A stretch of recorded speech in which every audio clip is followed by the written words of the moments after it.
Hello, Beatles fans, and welcome back to the Beatles Forever. Has anyone ever heard of the series that was on the BBC where you choose what songs you would like to take with you on a desert island? Well, today I'm going to say what songs by the Beatles that I thought would be with me in my suitcase if I had to go on a desert island. Song number one, I was choosing from the album with the Beatles. That album is dear to my heart because that's what I remember my mom buying and listening to when I was 4 years old. And my favorite song from that album would have to be It Won't Be Long. This song just grabs you. It starts out very exciting with the harmonies, John, George, and Paul blending their voices so well. I love George's guitar riff played throughout the song and how it ends with the guitar leading and the harmonies closing it out. It's a song that rocks still. This song was written mainly by John Lennon with help from Paul McCartney. They were especially proud of the juxtaposition of Be Long and Be Long, Be with the space long and then Be Long together, which McCartney compared to the wordplay that influenced Please Please Me. The next song, song number two, is Let It Be from the album Let It Be.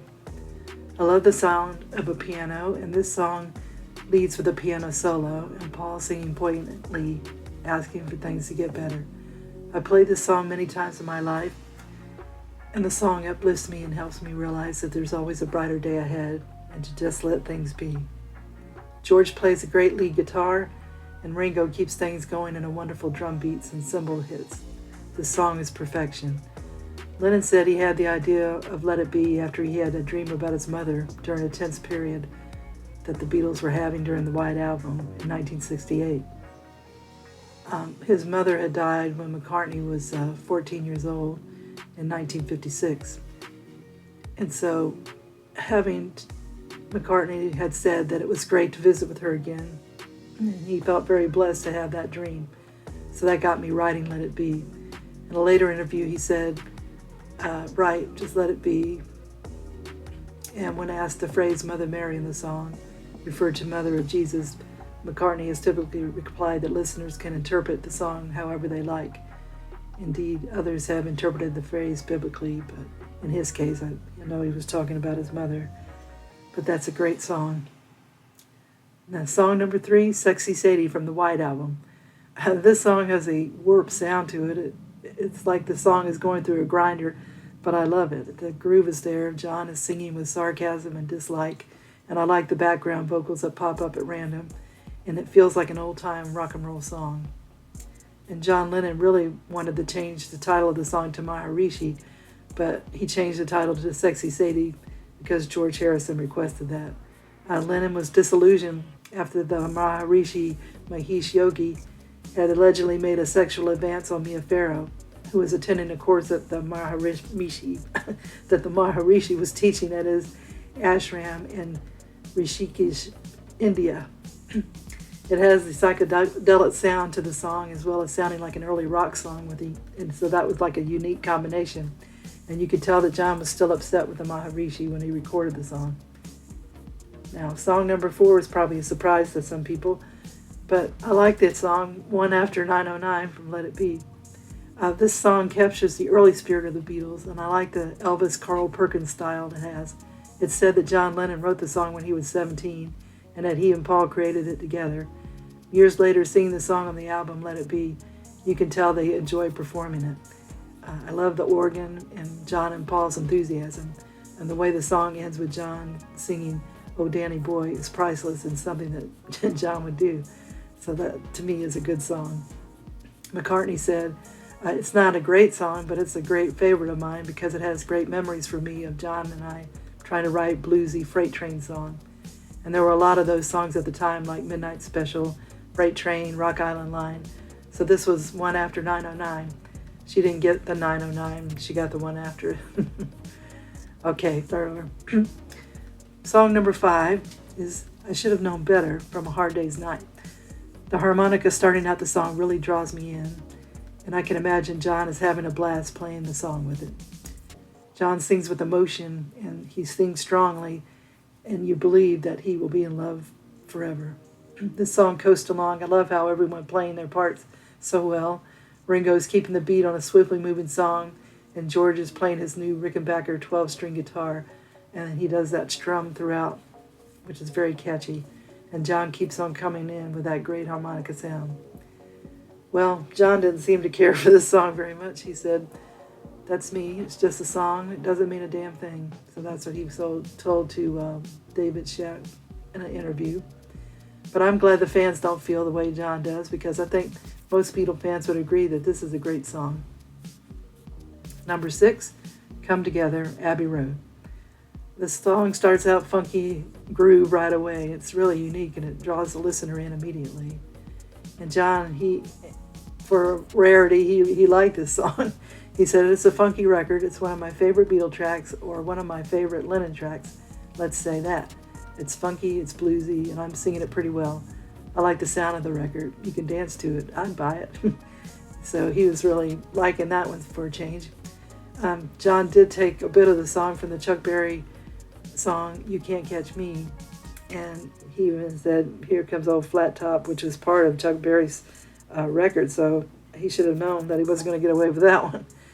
Anyway, he did have to go to court, but the influence of Chuck really makes this song rock, and I also like the bluesy sound that this song has, and it's quite a mix. Number 7, Here Comes the Sun from the Abbey Road album. George Harrison started later than John and Paul in songwriting, but he started to stand shoulder to shoulder with them, and this song proves it. It's a beautiful song full of appreciation for nature and for seeing the sunshine, and you've had a long, cold, lonely winter, as George wrote in his lyrics. Everyone did their part in the song except John, who was recovering from a car crash. George is playing his heart out in this song. Ringo is drumming a hard, steady beat for his friend, and Paul is helping with the backing vocals, bass, and hand claps. And George is also doing hand claps. And George Martin got in the mix. He created the orchestral arrangement and conducting. He really was an essential part of the Beatles' sound. And this song really sounds like a song that Paul could have written. It's right in his wheelhouse, and I never get tired of this song. Number 8, Yesterday from Help.